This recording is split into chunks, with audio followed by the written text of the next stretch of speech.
I was 12 when I first noticed something was wrong with my family. My sister, Sophia, got a brand new laptop for her 10th birthday, while I'd been using our old family computer for years. The thing barely worked and took forever to start up. Mom said it was because Sophia needed it for school projects. I needed it for school too, but nobody seemed to care about that.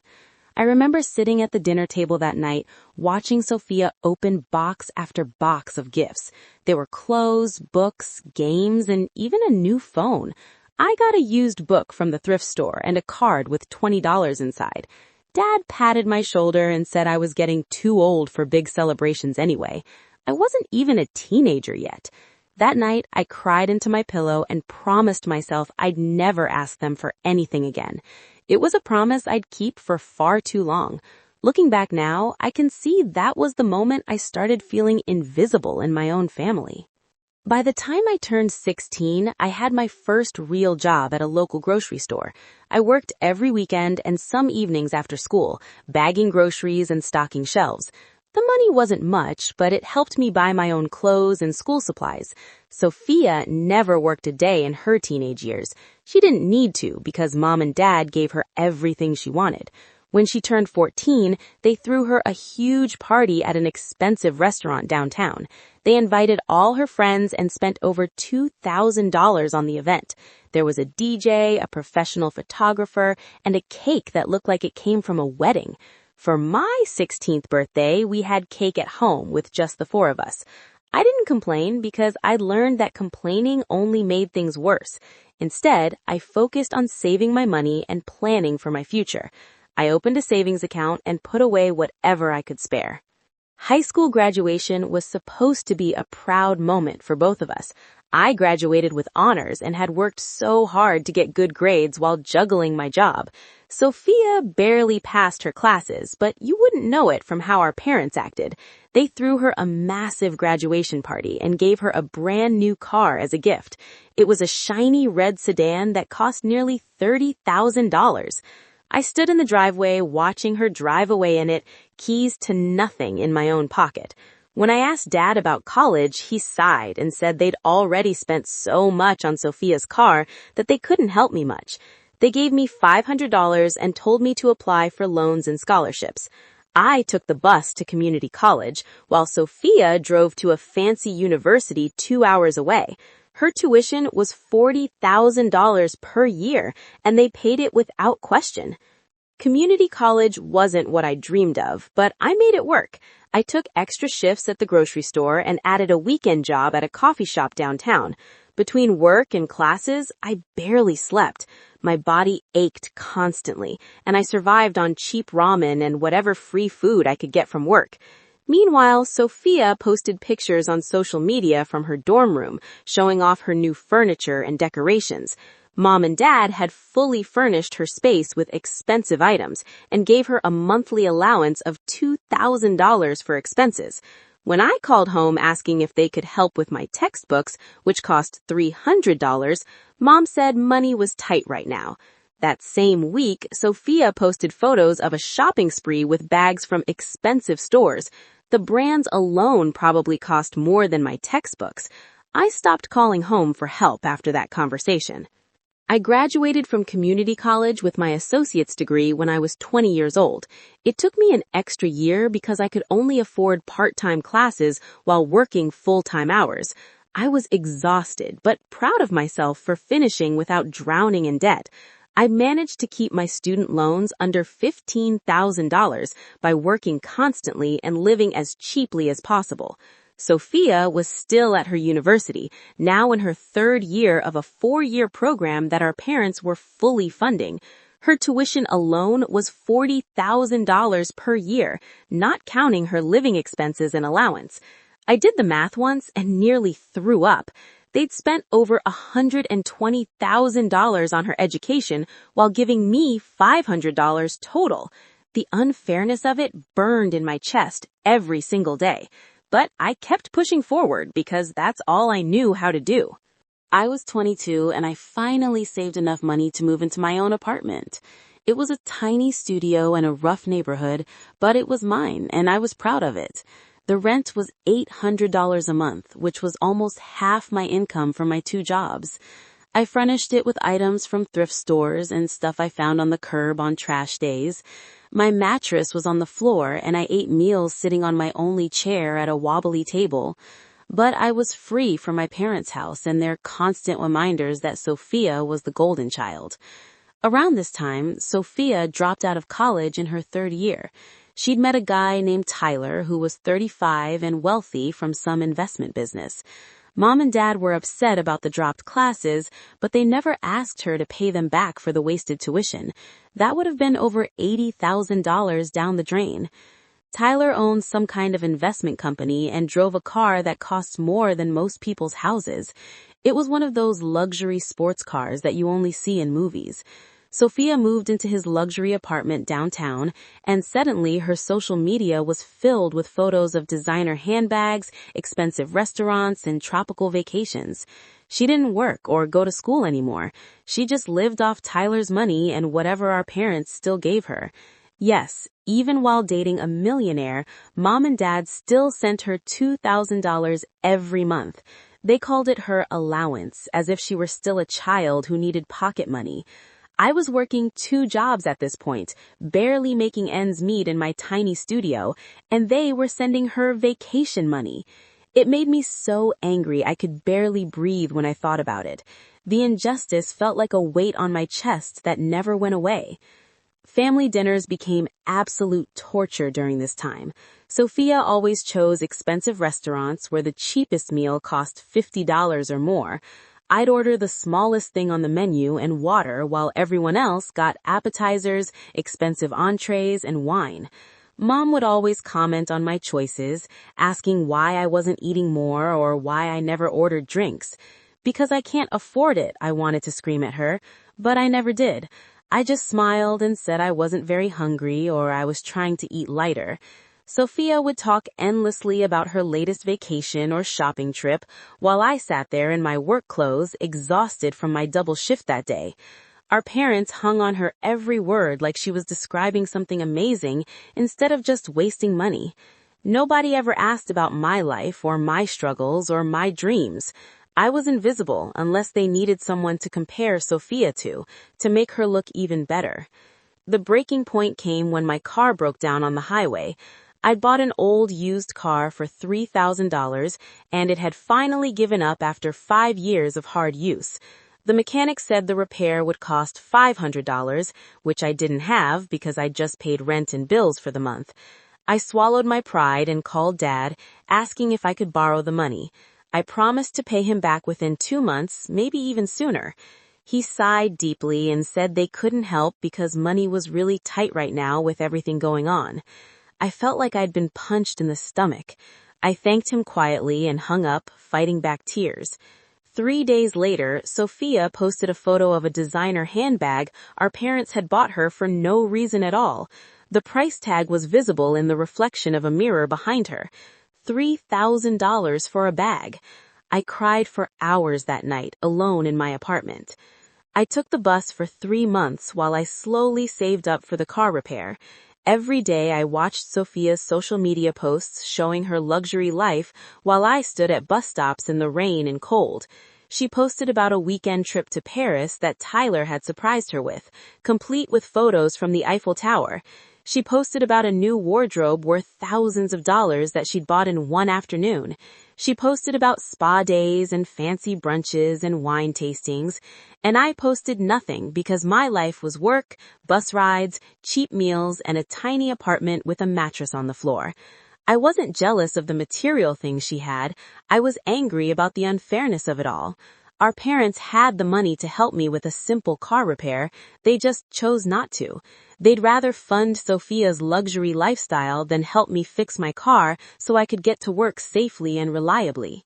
When things started changing for me when I met Owen at work. He worked at the graphic design company where I'd just gotten hired as a junior designer after finishing an online certificate program. It was my first real career job, and I was so proud of myself for landing it after sending out dozens of applications. Owen was a senior designer, and he took time to teach me things and help me improve my skills. He was kind and funny, and he never made me feel stupid for asking questions or not knowing something. We started having lunch together in the break room and then coffee after work at the shop down the street. I found myself smiling more than I had in years. 6 months after we met, he asked me out on a real date. I said yes immediately, my heart racing with excitement. For the first time in my life, I felt like someone actually valued me and saw me for who I was. Dating Owen was completely different from anything I'd experienced before in my life. He didn't care that I lived in a tiny studio apartment or that I couldn't afford fancy restaurants and expensive dates. We had picnics in the park with sandwiches we made together and cooked meals at his apartment. He listened when I talked about my family and the years of unfairness, and he never once told me I was being dramatic or oversensitive. He got angry on my behalf, which was something I'd never experienced before. Nobody had ever defended me or stood up for me like that. Owen made me feel like I deserved better treatment, and slowly I started believing it might be true. My work improved because I was happier and more confident, and I got a promotion after a year at the company. My salary jumped from $35,000 to $48,000 annually. It wasn't a fortune, but it felt like winning the lottery after years of struggling and barely getting by. With my new salary, I started saving money aggressively and with real purpose.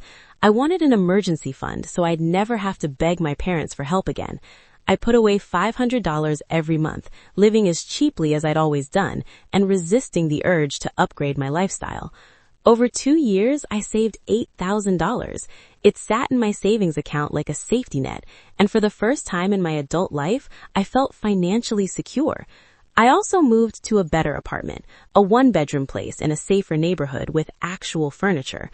Owen helped me move my few belongings in his truck, and we celebrated with cheap pizza on my new living room floor.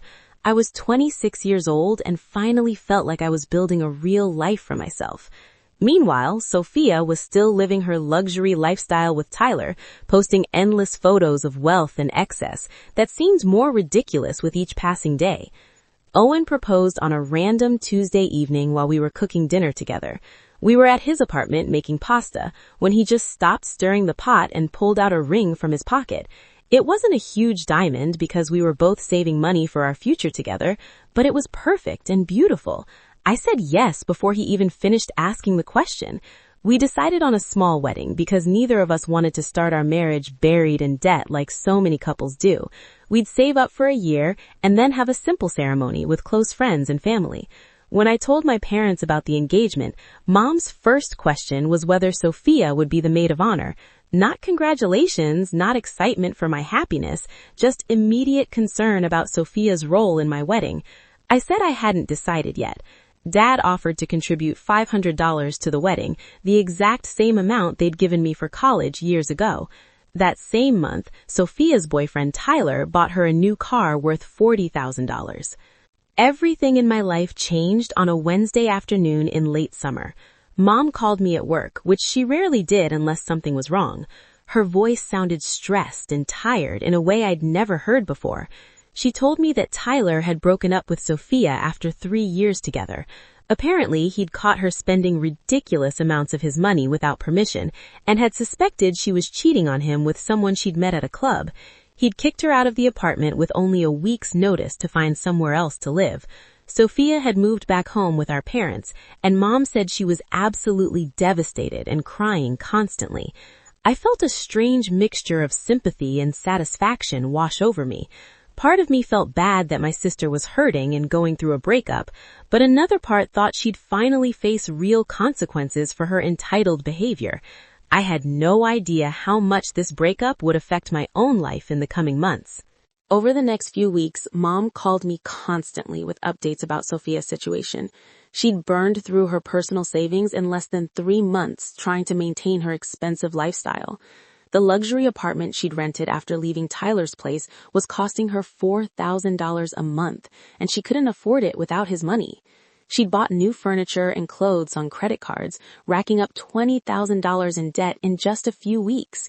She had no job, no real skills, and no plan for her future. Our parents had given her another $10,000 from their retirement savings to help her out, but it wasn't enough to fix her problems.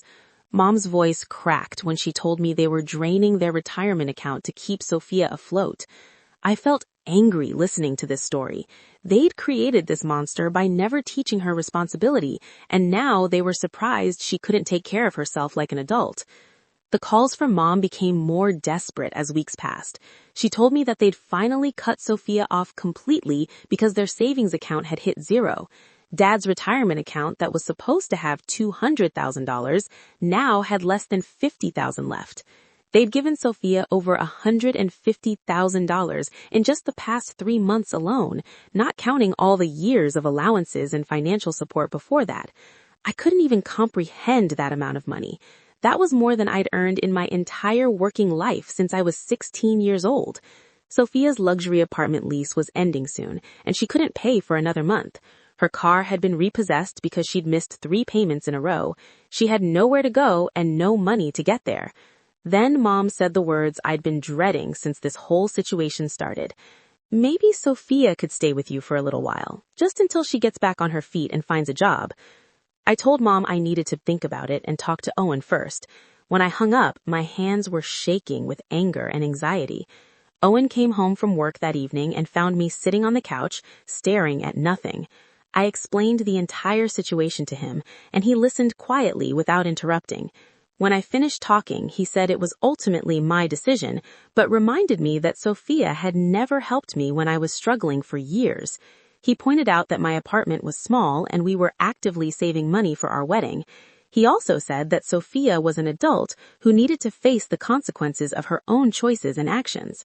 I knew in my heart he was right about everything, but guilt twisted in my stomach anyway. She was still my sister despite everything. But before I could call Mom back and give my answer, there was a loud, urgent knock on my apartment door. I opened it to find Sophia standing there with 6 large suitcases, tears streaming down her face. Sophia pushed past me into my apartment without waiting for an invitation or permission.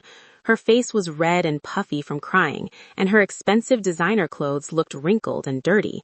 She dragged her suitcases inside one by one while I stood frozen in complete shock. Owen appeared from the bedroom, and his face went hard when he saw her standing there. Sophia collapsed dramatically on my couch and started sobbing loudly about how terrible her life had become. She talked about Tyler betraying her and our parents abandoning her in her time of need. She never once mentioned the hundreds of thousands of dollars they'd spent on her over the years or the lifetime of privilege she'd enjoyed. She acted like she was the biggest victim in all of this. I looked at Owen across the room and he just shook his head slightly. We both knew without saying a word that this living situation was going to be an absolute disaster for everyone involved. The first week with Sophia living in my apartment was worse than I had imagined it could be. She treated my small space like a hotel, leaving messes everywhere and eating all my food without asking. She took long, hot showers that used up all the hot water and played her music late into the night when I had work the next morning. When I asked her politely to clean up after herself, she said she was too depressed and dealing with too much trauma to worry about chores. She spent her days on the couch watching TV and scrolling through her phone, looking at photos of her old luxurious life. Owen started staying at his own place more often because he couldn't stand being around her negativity. I didn't blame him one bit. I could barely stand it myself. Every day I came home exhausted, and every day I found my apartment trashed and my food gone.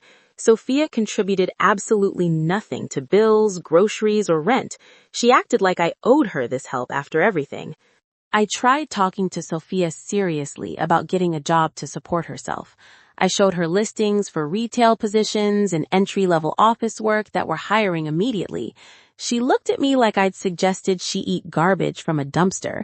She said those jobs were beneath someone with her background, and she needed something in management or fashion design. I reminded her as gently as I could that she'd dropped out of college and had absolutely no work experience at all. She got angry and defensive, saying I was being mean to her when she was already down. She accused me of being jealous of her old lifestyle and wanting to see her suffer and fail. I walked away before I said something I'd regret forever. Owen called me that night and said we needed to set clear boundaries immediately. He said if I didn't stand up to her soon, she'd ruin our relationship and destroy our wedding plans. He was completely right, but I didn't know how to be tough with family members. The final straw came when Sophia asked to borrow my entire emergency fund. She'd been living with me for 6 weeks at that point, and I'd already spent an extra $1,000 on food and utilities because of her presence. She sat me down one evening with a serious face and said she needed $8,000 to get back on her feet properly. She promised she'd pay me back once she got a good job, though she had no interviews lined up. I stared at her in complete disbelief. That money had taken me 2 years to save while working constantly and living as cheaply as possible. It represented my security and my future with Owen, and she wanted to borrow it like it was nothing, like money I could just replace easily. When I said no firmly, she exploded in rage. She called me selfish and cruel and heartless. She said family was supposed to help each other no matter what. I finally snapped after years of holding everything inside. I told her about every unfair moment from our childhood, every time our parents chose her over me, every single dollar they'd spent on her while I struggled alone. I gave Sophia a formal 30-day notice to leave my apartment. I told her she could stay 1 more month to get organized, but then she had to find her own place to live. She needed to get any job available, even if it wasn't her dream position, and start taking care of herself like an adult. Sophia cried dramatically and immediately called Mom, who called me within minutes, screaming. Mom said I was abandoning my sister in her time of greatest need. She called me selfish and cruel, the exact same words Sophia had used earlier. Dad got on the phone and said he was deeply disappointed in me and my choices. I asked him if he remembered when my car broke down and he couldn't lend me $500. I asked if he remembered the $3,000 handbag he bought Sophia that same week. He went completely quiet. I told them both that I was done being the backup plan and the responsible one who got nothing in return. Then I hung up the phone and blocked their numbers temporarily. The next month was tense and uncomfortable, but I stood firm on my decision. Owen came over more often to support me emotionally, and we set our wedding date for 3 months away.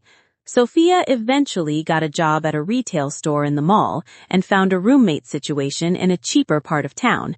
She moved out on day 30 exactly, barely speaking to me as she packed.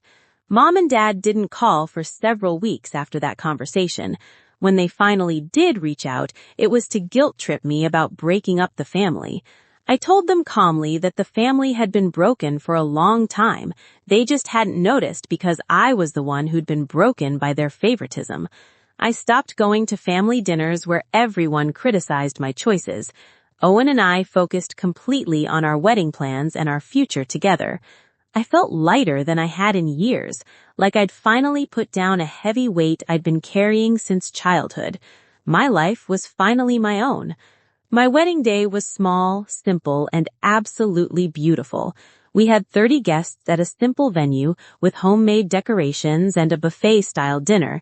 My dress cost $300 from a discount bridal store, and I felt stunning in it. Owen cried when he saw me walking down the aisle toward him. Mom and Dad came to the ceremony, but sat in the back row and left right after dinner.